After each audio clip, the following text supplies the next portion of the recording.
So I have the pleasure of introducing our first invited speaker. This is the first of the two Pauls for this afternoon. This is Paul Wolters, who is right across the hall from me, normally at the University of California, San Francisco. Thanks, Paul. You bet, Hal. Thanks. Great. Well, thanks, Tim and Lisa, for inviting me to speak today about these new mouse models of pulmonary fibrosis related to telomere deficiency or dysfunction. All right, Hal, you're going to have to save me. Is it this one? Yeah. Cool. Which one? Oh, here we go. Big green button. Okay. So I'm going to briefly review telomere structure because it's important to understanding these models. Then I'm going to review some of the evidence for telomere dysfunction in pulmonary fibrosis. And then I'm going to go over 3 models of telomere dysfunction in 3 different cell types. Collagen-expressing cells, SPC-expressing cells, and airway cells expressing CC10. So this is a cartoon of telomeres to remind you that they're the ends of chromosomes. It's a repetitive sequence, TTAGGG. It's repeated thousands of times. And then the telomere loops back, tucks itself in, and is decorated with a complex of proteins called the sheltering complex. And the relevant protein there is TRF1, which is the one that we manipulate in our models. The telomere length is maintained by the telomerase enzyme. The reverse transcriptase is TERT, and the RNA component is TERK. When cells divide, the telomerase complex is imperfect in maintaining the telomere length. So with each cell division, the telomere shortens, and if it becomes critically shortened, that protective cap falls off, the loop of DNA opens up, and it is recognized as a blind end of DNA, and a DNA damage response is activated. This causes either cell death or senescence, depending on the cell subtype where the telomere is uncapped. So why are we interested in telomeres? You heard a lot about this in the last session. It all came from the genetic studies. And this slide summarizes the genes linked to pulmonary fibrosis. The column on the left is familial pulmonary fibrosis. Column on the right is sporadic IPF.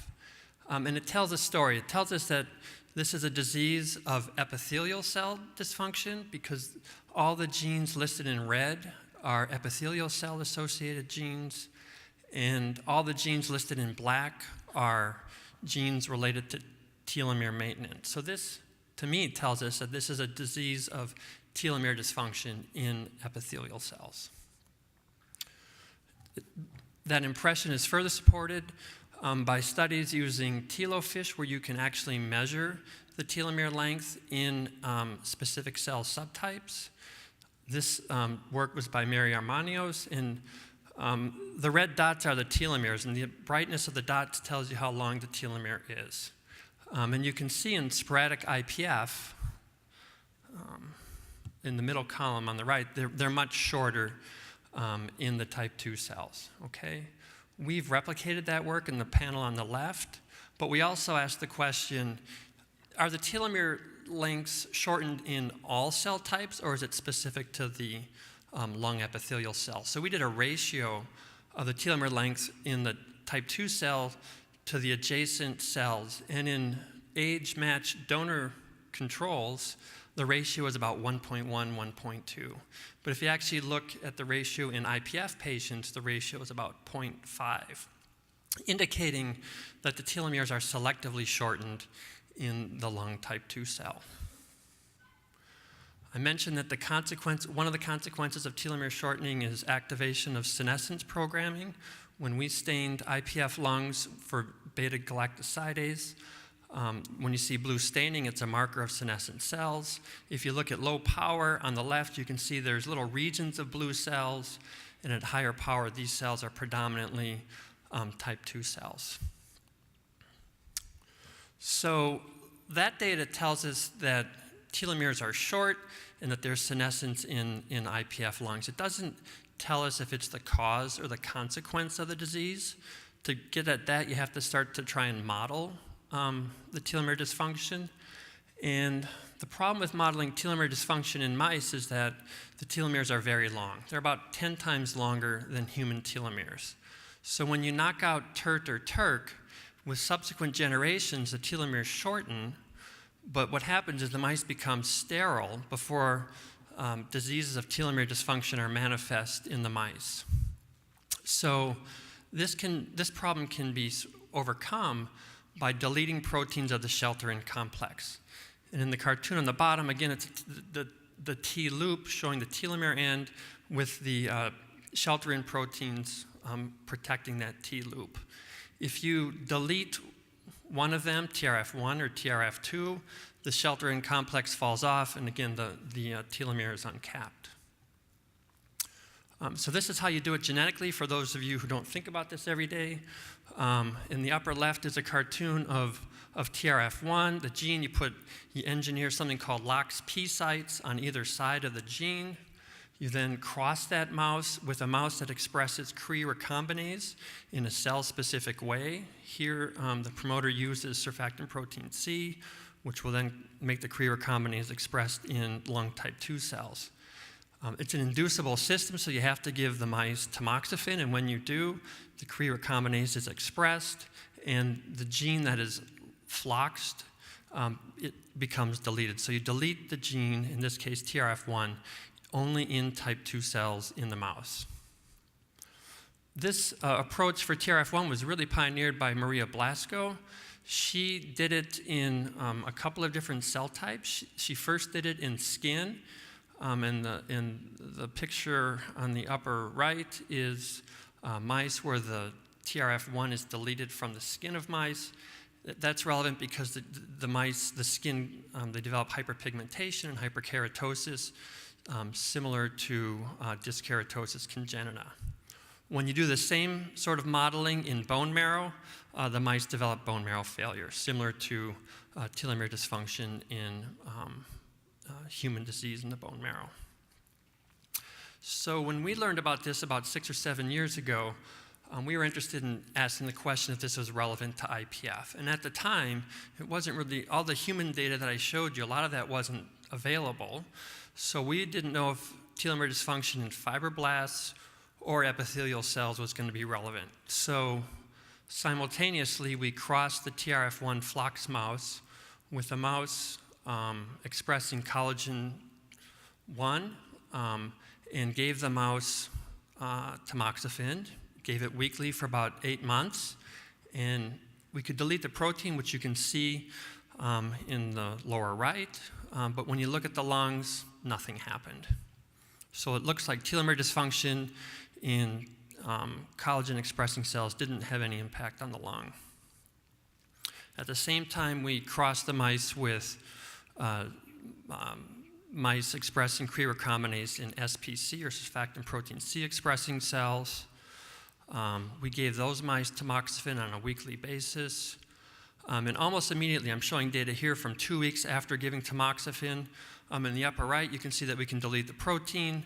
And in the lower right, on the left is control mice, and on the right are SPC expressing cells, and those little green dots are gamma-H2AX, which is a protein that's recruited to sites of DNA damage. So we activate a DNA damage response very early in the mice. When you look at the lungs, however, they look normal. I'm showing you histopathology here. On the left, it's controls. In the middle are lungs at 2 weeks. The lungs look histopathologically normal. Nevertheless, the lungs are abnormal because if you infect the mice with influenza, the bottom right is a survival curve. The blue line is control mice, and the orange line are mice with uncapped telomeres in their type 2 cells. So the mice are susceptible to a secondary stress, in this case, influenza. If you let the mice go, nothing happens for the first 3 months. I'm showing a 3-month time point, weekly tamoxifen for 3 months. You look at the histopathology again, they look pretty normal. At the 20x view, you can see there's a little bit of subpleural fibrosis, but there's really not much going on. And if you wait another 5 months, the mice develop fibrosis. The survival curve on the right shows you that gradually mice die, and they're all dead by 9 months. If you measure hydroxyproline, they have about twice the level of hydroxyproline. That's the panel on the left. The panel on the right shows that they have increased levels of active TGF-beta in their lavage fluid. They have more cellularity, primarily macrophages.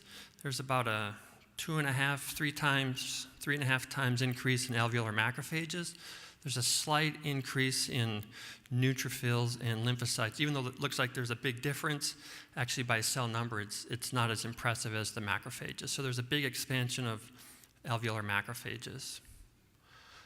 Over time, type 2 cells accumulate in the lungs of these mice. I'm showing 3 time points, or the control, 3 months and 8 months tamoxifen. If you quantify the type 2 cells, you can see in the quantification on the bottom, at 8 months, there's about 3 times the number of type 2 cells in the lungs. If you stain the lungs for beta-galactosidase, again, one marker of senescence, the mice have increased beta-galactosidase expression. I'm just showing data here from the 8-month time point. You see it at 3 months and even at 2 weeks as well. If you stain the tissues for alpha-smooth muscle actin as a marker of myofibroblasts, you can see that they're expanded in the lungs as well. This shows that in some cases that they're expanded in the subpleural area. So that data shows that uncapping telomeres causes or leads to lung remodeling and fibrosis over about an 8-month time period. But one of the things that I've always been struck by in these mice is how little happens in the first 3 months. I mean, again, I showed you, and I'm showing you again, that the lungs are histopathologically normal. We can't find any evidence of lung injury. We looked very hard for apoptosis. We can't find any increase in apoptosis in the lungs of these mice, sort of spanning a bunch of time periods. Nevertheless, they remodel. And this is reminiscent, I think, to what's seen in patients. The pen on the right is data from Christine Garcia, where these are telomere lengths of patients with TERT mutations. And on the x-axis is age. And the white dots are patients without lung fibrosis. The pink dots are those with fibrosis. So what it shows is that you can have short telomeres, but you don't necessarily get fibrosis right away. There's a time delay, and in this case, in humans, it seems to be about 50 years before the patient develops fibrosis. So it tells us that something else is probably going on. And this is what we're trying to sort out. What is changing over that time? Because I think it's relevant to fibrosis. One thing we're looking at that I don't have data for is that the senescence programming changes over time. The type 2 cells are senescent almost immediately, but it's possible that with chronic senescence, the proteins that are expressed change over time. So that's one possibility. Another possibility is that it doesn't necessarily relate to senescence programming or a DNA damage response itself. Maybe it has something to do with the telomere length itself. What we found was that telomere length in the mice shortens over time. So you delete the proteins, you uncap the telomere, you activate senescence and DNA damage response. Nothing happens. But only when there's short telomeres do you finally see lung remodeling. So is it possible that it goes beyond just senescence reprogramming and it has something to do with the short telomeres itself? This is something we're looking into. The other thing that we noticed over time, we had talks this morning on the environmental impact of IPF. We did notice one sort of environmental change in these mice, and that was chitin accumulation. Chitin is the most abundant protein in the world. It's a component of fungus, the exoskeletons of arthropods, insects, mollusks. It's everywhere. It's probably in this carpet. And when you do lavage, a BAL of IPF patients, you find that chitin levels are increased in IPF patients. When you look in our mice and you do lavage in the lower right, you see that chitin levels increase in the lungs of these mice over time.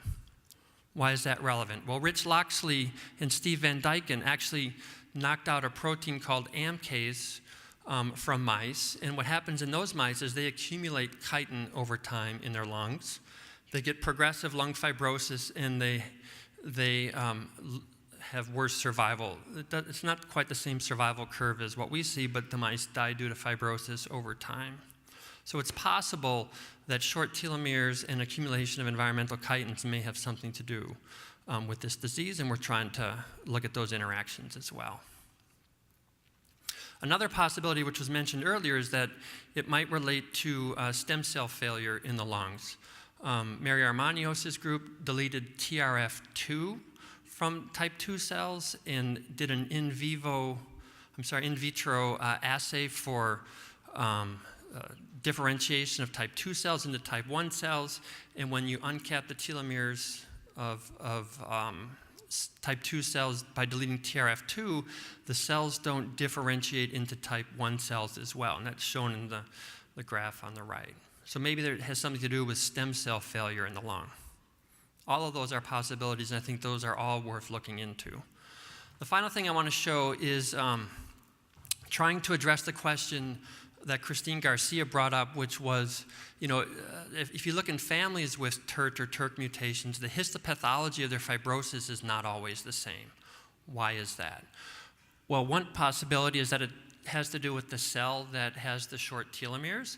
I showed you data on the far right, which is uncapping telomeres in type 2 cells. Adjacent to that is data from fibroblasts, which again had no impact. We're just starting to look at mice where we uncap telomeres in airway epithelial cells, and they do develop fibrosis, but it looks histopathologically different. So they get fibrosis around the airways as opposed to subpleurally. So you can imagine in a patient, if they have a dominant cell type where they have telomere dysfunction, it may have different histopathologic consequences. So it's not just telomere dysfunction, broadly speaking.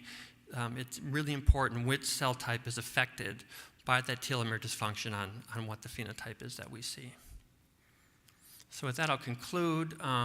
So I just showed you that genes involved in telomere maintenance in lung epithelial cells are repeatedly linked to IPF, and I was pleased with Dr. Kropsky's talk because he reinforced that today.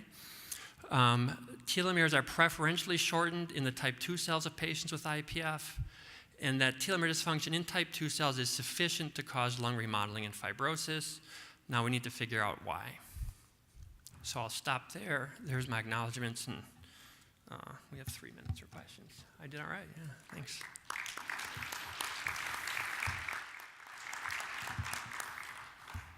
We have 3 minutes. Yeah, thanks, Paul. So we have time for questions. Great. Andy, is that? Yeah. Very nice talk. So have you done secondary hits with your TRF flocks like smoke chamber exposure, viral infection, particulates, yada, yada, yada? Because, the difference is, all of our mice live in very clean environments. All of us humans live in very dirty environments where we're besieged by infective organisms and smoke and air pollution. So just your thoughts on that. Yeah, so we did bleomycin. The mice die horribly and get worse fibrosis, and we didn't really find that very informative. I showed the viral infection data where the mice died, so we haven't titrated the viral infection so they could survive to see if it pushes fibrosis sooner. And then we are interested in pursuing smoking the mice. But yeah, I think these are all very important questions. Great talk, Paul. I do have to correct you, though. Chitin is actually not a protein.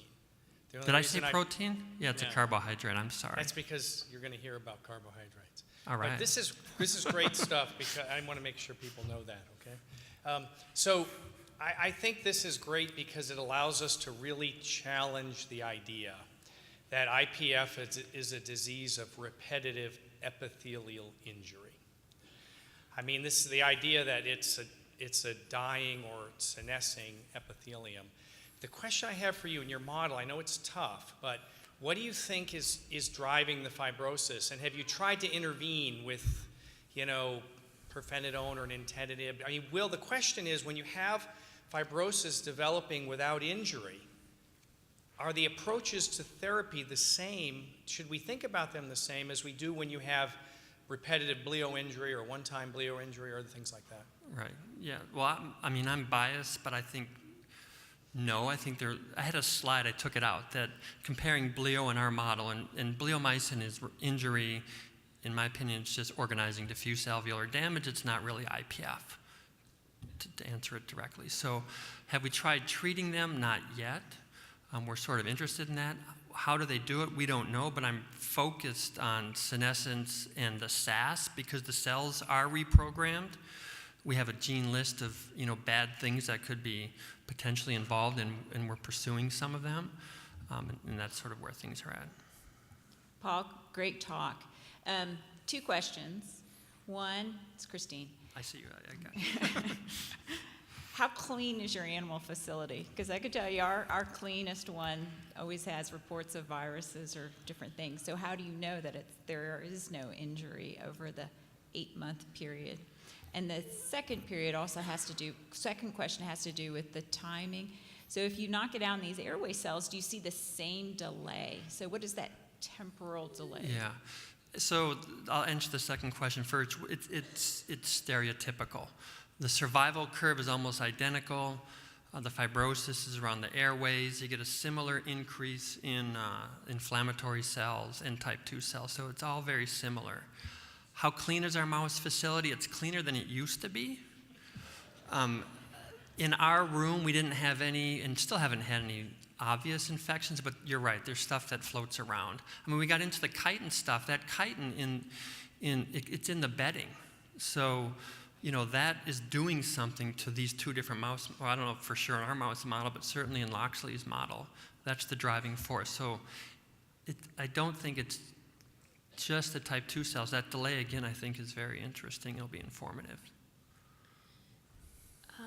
Paul, when we did our experiments, we, as you mentioned, deleted TRF2 conditionally in the adult lung, and we did not see fibrosis. So I just want to make sure to point out, and maybe you can explain the difference between the human defect in telomere length versus these 2 artificial models. What do you mean, I guess? The distinction between TRF deletion and the human short telomere defect. One is telomere dysfunction, as you know, and Right. the other is short telomere. So maybe you can comment on the caveats of interpreting this model as a Yeah, I model mean, for so disease. there's several, so in our model, we're uncapping, presumably, all of the telomeres in a specific cell. So more cells are activated. And the telomeres aren't short initially, and I sort of speculate on how that might be relevant. In the humans, it's not all telomeres get shortened. It's probably only a few telomeres that are shortened in the epithelial cell and activate the DNA damage response. But I guess maybe my comment is more directly about the caution about using this model to test drugs, as was pointed out in the last question, that this is an artificial model of inducing telomere dysfunction that does not occur in humans. Oh, absolutely. So we can, and we can isolate the cells from the mice. We can isolate the cells from the human, and I think begin to address that question. I mean, maybe you're asking, is the reprogramming the same in human versus mice? We don't have any handle on that, but that's where I think we need to go.